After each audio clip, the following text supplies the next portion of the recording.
What's tomorrow going to be like? What kind of world are we going to live in when we get our permanent furloughs? Let's look into a brand new development.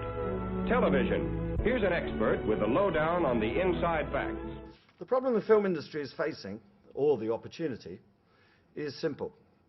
For 100 years, the industry has constructed revenue models that were created in a world when it was actually difficult for consumers to see films. And so in turn, the film business has built upon that paradigm and created value chains that are now dependent upon restricting choice, supply and access. So to back this up, we've created laws to fine people and even lock them up if they attempt to watch something when they want to rather than when it suits us. But now we have the digital revolution. Run for your lives! Everyone run for cover! The sky is falling! The sky is falling! When I was a kid, television was big. And television came in, and my parents were vaudevillians, and that changed their sort of bread and butter, because their bread and butter was vaudeville nightclubs. And when television came in, people didn't have to go out to the nightclubs to see entertainment. They could just turn their TV on. That changed the industry, right? All of a sudden it shifted. People stayed home and watched TV. Now, television is changing because people aren't watching television anymore. They're on their computers. Well, I want my students to understand what the real change is in the entertainment industry and the communications revolution in general, and what digital means to all of these businesses. Sometimes I'm worried. Many business models are crashing. But the cool thing is that small technologies like this allow people to do things on a really low budget that they wouldn't have ever done before. And so today, if you made a movie and you couldn't get a big distributor to distribute it, you just put it up on YouTube. That was never existed. When I made Mean Streets, if I hadn't gotten one of the 6 major studios to buy it, it wouldn't have existed. I dreamed a dream in time gone by.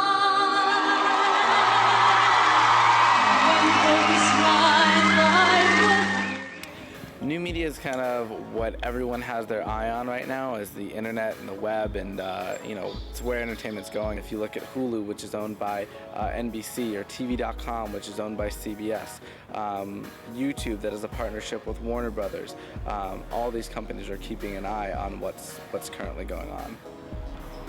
In terms of accountability, I would say that the cream always rises to the top.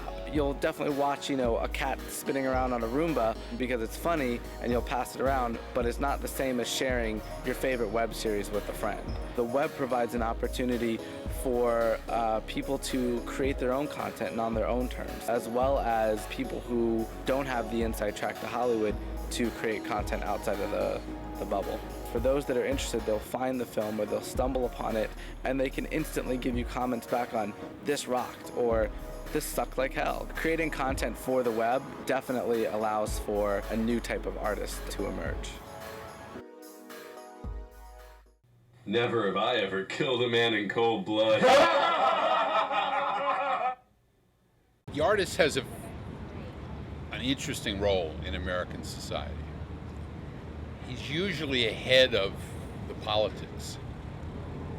But the only way he can exercise that role is by being supported to do really edgy work. That's why the word avant-garde, which meant the vanguard, the people who were at the tip of the spear in terms of innovation, were the people that changed things. And what I worry about is that as entertainment and art becomes more corporatized, it becomes just kind of all the same, just flat. And so where is the edge artist today? Unconventionally, I would say that I'm an artist as opposed to a filmmaker or director or writer. I kind of do a little bit of everything. If you look around, everything in here I've created, and I don't want to say all the movie posters. Those I didn't make Star Wars. Well, this is the barnyard. It's an acre of land in the middle of Studio City, California, and it's kind of my own little studio. Those two are Alien Ninja. That's the suit. Alien Ninja is my first online sci-fi series. So we shot it in Hawaii, and it's a comedy. Hopefully, it's funny. I don't know. It makes me laugh. It was just one of those things where I was trying to do something online that still had all the production value of like a feature film.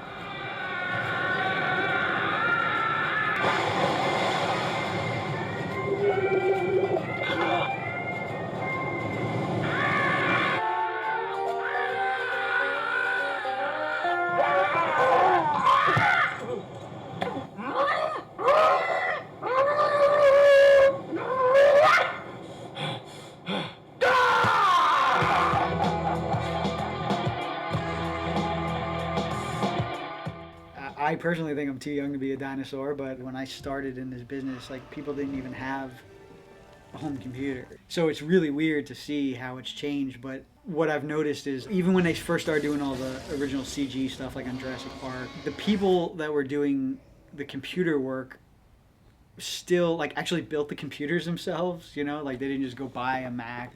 But they were all effects guys too, like sculptors, model makers. So they brought all that same sensibility and use the computer as a like a new tool, you know. I remember everyone being afraid that like all our careers as tactile artists was over because the computer was going to take over. But now you see things on huge multi-million-dollar movies, and you're like, that doesn't look right, you know. But what I think what it is there's less of the artists that have the understanding of the physical, you know, anatomy and the actual techniques, but they're not really, you know, bringing the human essence into it anymore. People start focusing more on how big can we make everything and forgetting about the actual core of what are we showing people. Are we just in a bus driving through a world, or are we actually taking a moment and telling a story and concentrating on something? Success in this industry is usually measured by how much money you make. And if you get to do it as art, you're really lucky. L to the I to the N to the G. Ling Ling, you forgot your bling bling. I mean, like, how many newscasters did I play, you know, in my 20s? It's like, oh, here's another newscaster. And then there's a point where you go, I'm not playing any more newscasters. Or I am playing that newscaster because I really need to pay my rent this month. In the old days, you know, I'd get a rerun, right? I do, like, let's say Eli Stone. I did the pilot of Eli Stone. The pilots would normally run like 2 or 3 times in a month because they just wanted people to watch it. Well, now you can go online to abc.com and you know, just screen Eli Stone for free for the first 3 weeks. Everything's just changing. You know, the CEOs and all those guys, I mean, talking about how the internet's going to be the next big thing and they're going to make a killing on it. I feel sorry for the younger people coming up. The young actor who's starting out, who's putting his stuff on the web, is not having any kind of coverage for the work that's being done. And we're in an evolutionary period now. Everything's going faster and faster and faster. And like things happen and I'm like, I'm trying to keep up with it. You can imagine everybody else, and that's what's happening.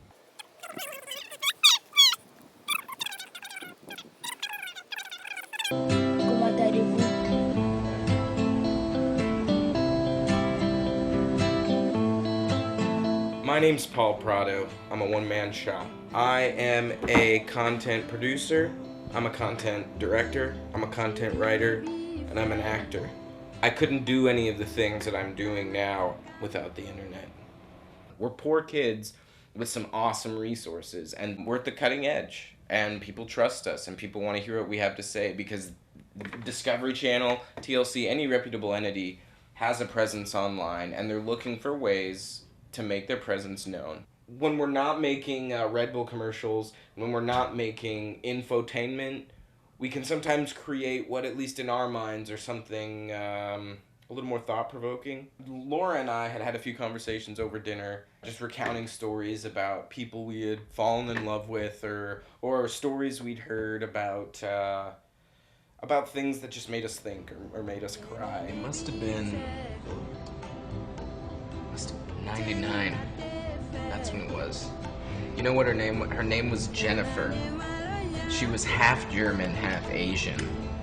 Now, I don't mean Asian in the racist way. I mean Asian, German, the Eurasian blend.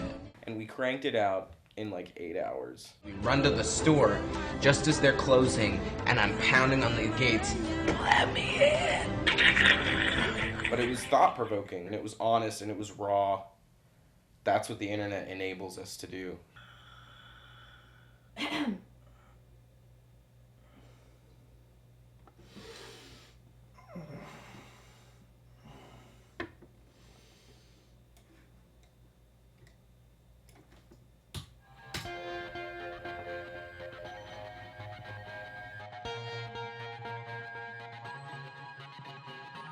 And I think the music companies are even starting to see it because we're not finding people getting harassed about throwing copyrighted songs on their fan videos. That's all it is. It's all appreciation. It's all love. Is this real life? There's been a constant fight of trying to hold down the younger generation and trying to stop them, but that's just not going to happen because the younger generation has grown up online and they're able to get what they want when they want it. The beauty of the digital world is that there's no anchor. In some ways it was good because it opened up, creativity to a lot of people that didn't have access to it. I feel like in some ways it's bad because it opened up creativity to people who didn't have access to it.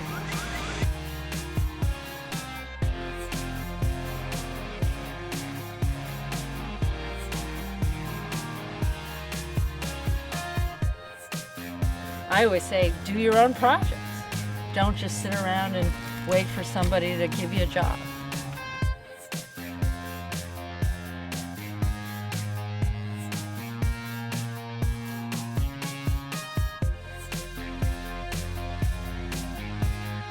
Hi, my name is Paul Prado, so I know you're probably gonna put that right here. That's your choice, or you can put it here in funny letters.